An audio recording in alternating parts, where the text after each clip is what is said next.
Yung unang findings ko, yung preliminary findings ko, meron na ako dinabas at sinabi ko nga na maliwanag na talagang wala tayong obligasyon na sa Interpol man, sa ICC, hindi na tayo member. Wala tayong obligasyon, ang pinalabas lang, diffusion.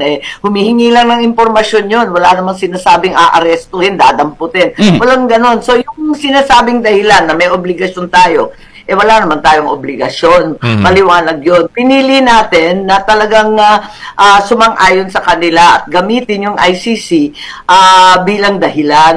Ngayon, yung natutuklasan natin ngayon, hindi ko alam kung makapagre-report ako pagkat wala ng mga members, nasa recess kami, wala kaming session Pero, handa ako magbigay ng secondary findings, yung findings ngayon. Tignan natin kung ano maibuo ko. At the same time, yun nga, kung talagang makahanap ako ng testigo, wala talagang nagte-testify tungkol sa airplane at saka tungkol dun sa mga dayuhan na ICC nagdatingan. At ang balita ko, kaalis lang, nandito pa yung ilang abogado at investigador.